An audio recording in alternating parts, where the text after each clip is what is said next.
He was told he had 10 years left to work. That was 34 years ago.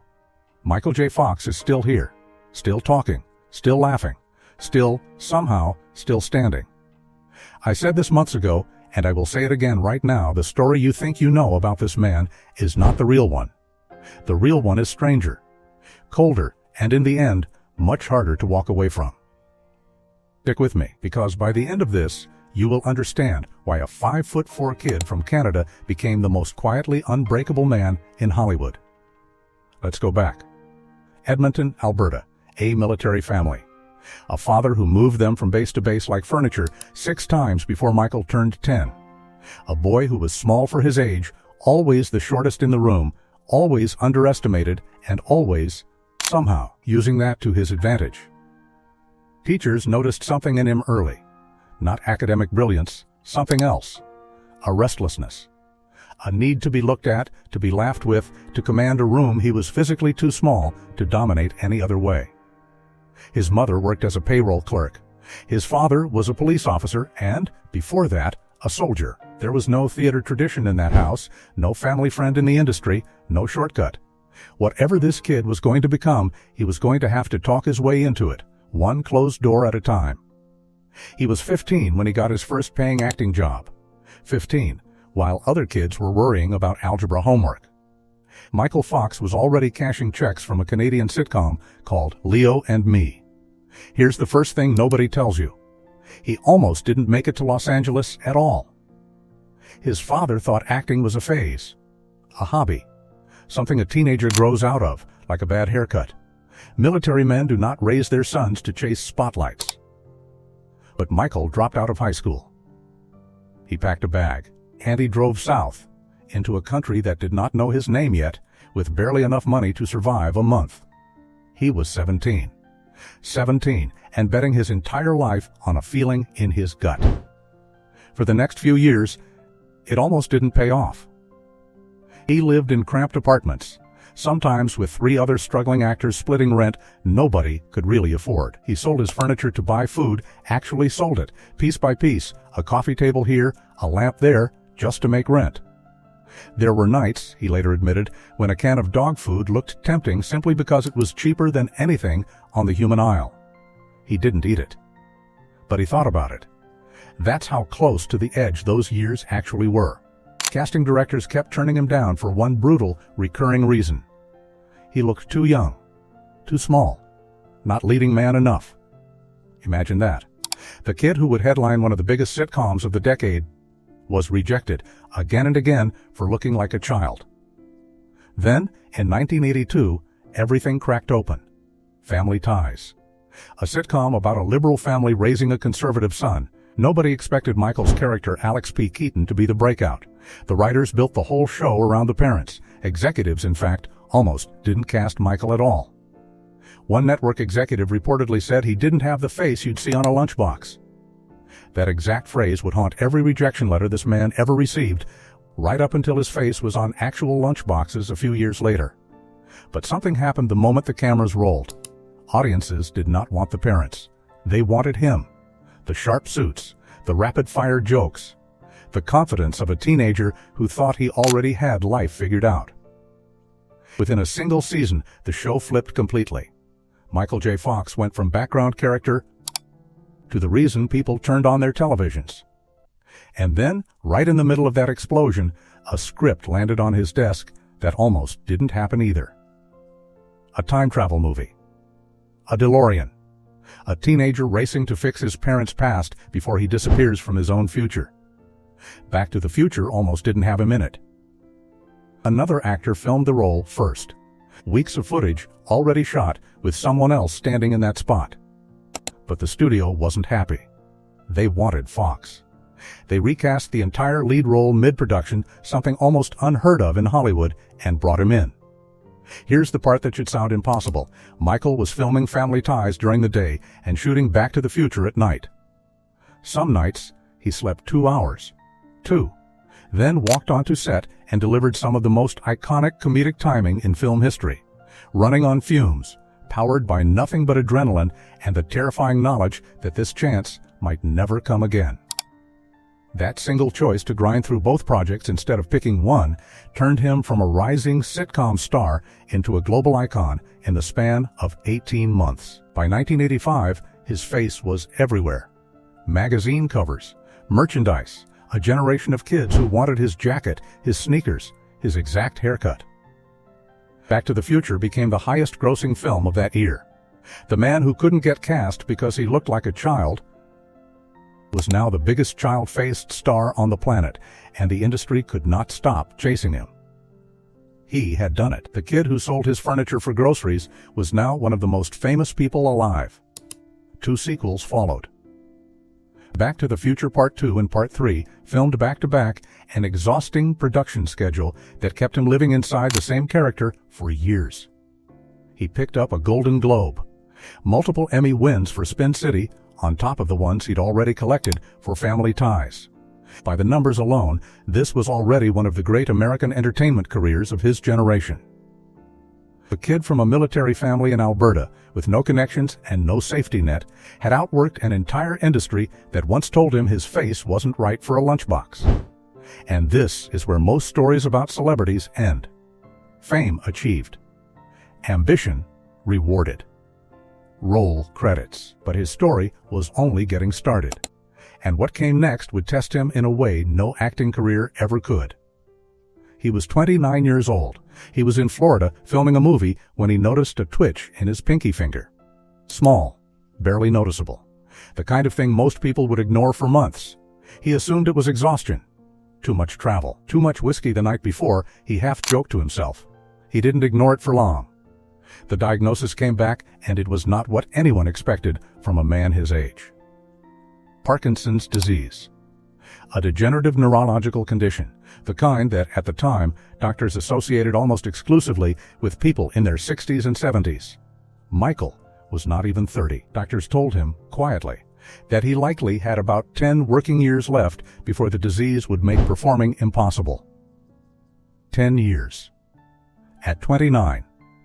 For a man whose entire identity, whose entire life, was built on being seen, being watched, being perfectly in control of every twitch of his own face on camera.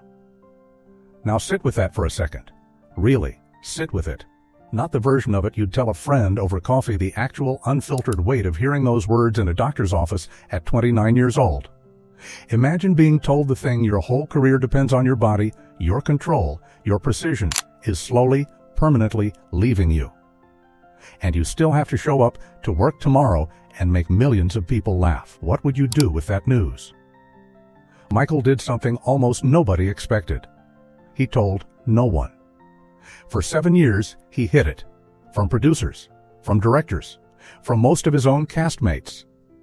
He drank, in those early years, more than he now admits was healthy, trying to steady the tremors long enough to get through a scene, then trying to quiet his own mind long enough to sleep.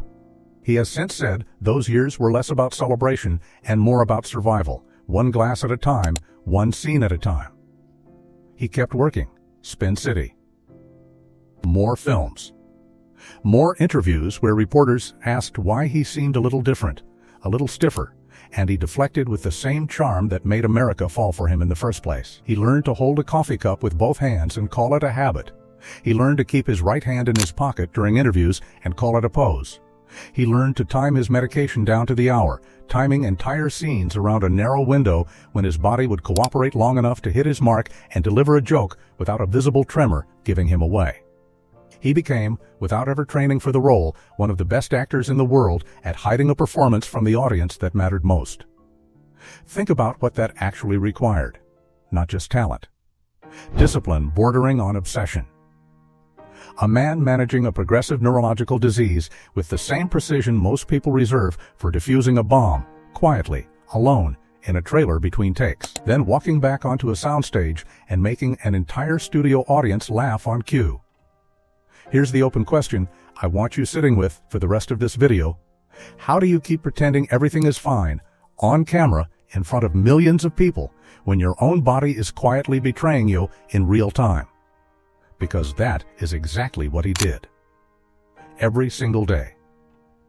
For years. By 1998, he couldn't hide it anymore. The tremors had become visible on camera, impossible to disguise with clever blocking or careful editing. So he made a decision that, honestly, took more courage than anything he'd done in front of a camera up to that point. He went public. Live on television. In an era where mental and neurological illness was still something Hollywood buried, not something stars announced to the world. There was no playbook for this. No other A-list actor had stood in front of cameras and said, plainly, "My body is failing me, and I am telling you before you notice it yourselves." And the reaction surprised even him. People didn't turn away. They leaned in. Letters poured in. Not just from fans, from other people quietly living with Parkinson's, who had never seen someone their age, someone famous, someone still funny and sharp and alive, say the word out loud. Parents wrote to him about their own diagnoses. Young professionals in their 30s and 40s told him they finally felt allowed to say the word out loud at their own jobs. For the first time, Parkinson's had a face that wasn't old. It had his face, confident, smiling, still cracking jokes about it. Because if he stopped laughing, he said, he might start doing something worse. This is where the story could have gone quiet. Fox retires. Fox fades from public life. That would have been the easy ending, and frankly, nobody would have blamed him for taking it. Instead, in the year 2000, he did something that changed the entire trajectory of Parkinson's research. He started a foundation. The Michaeljfox Foundation didn't just raise money, though it has raised over $2 billion for research since its founding. It restructured how funding worked entirely.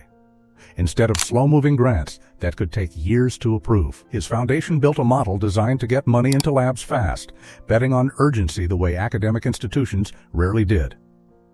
He treated Parkinson's research the way a producer treats a film on a deadline: relentless, impatient, allergic to wasted time. He became, arguably, the single most important private force behind Parkinson's research on Earth. Not a doctor. Not a scientist. An actor who sold furniture for groceries 20 years earlier, now funding the exact kind of research that might someday save people exactly like him. Scientists who once worked in isolated silos, competing for the same shrinking grants, suddenly found themselves inside a network built specifically to make them collaborate instead. Fox's foundation funded biomarker research that helped doctors detect Parkinson's years earlier than they previously could, sometimes before a single visible symptom appeared. That single shift, catching the disease before the twitch, before the stiffness, before the diagnosis he once received at 29, may end up being the Foundation's single most important contribution, quietly reshaping how an entire disease gets caught in the first place. But here's the part that should genuinely stop you in your tracks. He did all of this while the disease kept progressing, while his own tremors worsened, while he underwent brain surgery, multiple surgeries actually, just to manage symptoms enough to keep functioning day to day. One procedure involved doctors operating on his brain while he was awake, guiding electrode placement with his own real-time responses, a level of vulnerability most of us will thankfully never have to understand. He is described lying on that table, fully conscious, aware of surgeons working inside his own skull, and thinking not about fear, but about how strange it was that this, too, had somehow become just another Tuesday. He has talked openly in later interviews about the moment he stopped fighting the disease as an enemy to defeat and started treating it as something closer to an uninvited roommate he'd simply have to build a life around. Not acceptance in the soft greeting card sense of the word. Something harder earned than that. A daily negotiation. Some days the negotiation goes his way. Some days it doesn't. In recent years, things have gotten harder, not easier. He's had falls, broken bones, including his arm and his face in separate incidents. A spinal surgery for a benign tumor that, for a while, threatened his ability to walk at all. He has said, plainly, without the charm deflection of his younger years, that some days the pain and the tremors make it difficult to simply exist in his own body. And still, he shows up. Documentaries, interviews, public appearances where his hands shake on camera, and he lets them, because hiding is no longer the point. Honesty is the point now. Here's the second open loop I promised you. What does resilience actually look like when it isn't a highlight reel? When it's not a triumphant montage set to music, but Tuesday afternoons and physical therapy and getting back up after another fall, One more time, because what else is there to do? I think the answer is this. Resilience doesn't look like winning. It looks like continuing. It looks like getting up off the floor after a fall in your own kitchen, brushing off your family's worried hands, and asking what's for dinner, because the alternative, staying down, staying quiet, staying afraid, was never actually a real option for a man built the way he was built. There's a quieter part of this story too, the part that rarely makes headlines. His wife, actress Tracy Pollan, whom he met on the set of Family Ties decades ago, has stayed beside him through every surgery, every fall. Every hard year since that diagnosis in 1990. She was there before the fame settled.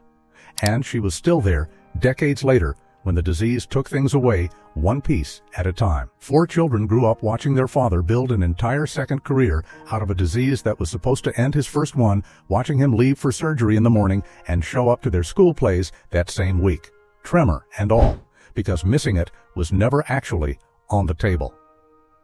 That kind of quiet, unglamorous loyalty rarely gets its own headline, but it's arguably the actual backbone of everything else on this list. No foundation, no comeback, no public reveal survives 34 years without somebody standing quietly in the background, holding the whole thing together on the nights the cameras aren't rolling. Michaeljfox never beat Parkinson's. Nobody has. That's not how this disease works. There is no final scene where he stands up cured and the credits roll triumphantly. But he did something arguably rarer than beating it. He kept living loudly in front of it. He let millions of people watch a disease usually hidden in private rooms and quiet apologies. He turned his own deteriorating body into the most effective research fundraising machine Parkinson's has ever had. The kid who was too small, too young, too underestimated for Hollywood became the reason an entire disease gets taken more seriously today than it did in 1990. If this story moved you even a little, hit subscribe, because we cover stories exactly like this one every week right here on this channel. Drop a comment telling me which part hit you hardest: the diagnosis, the 7 years of hiding it, or the foundation. And if you know someone who needs a reminder that showing up matters more than winning, send them this video right now, because this is the kind of story people need on a hard day. Now here's the part I need you to actually think about, not just watch. Doctors gave him 10 years. That was 34 years ago. He is still here, still funny, still funding the very science that might one day erase the disease that tried to erase him first. So the next time your body, your circumstances, your bad diagnosis of a day tells you that you're finished, remember the man who was told the exact same thing in the exact same words over 3 decades ago. And ask yourself the only question that actually matters. Not how much time you have left, not what the diagnosis says, or the setback says, or the closed door says. What are you going to do with your 10 years?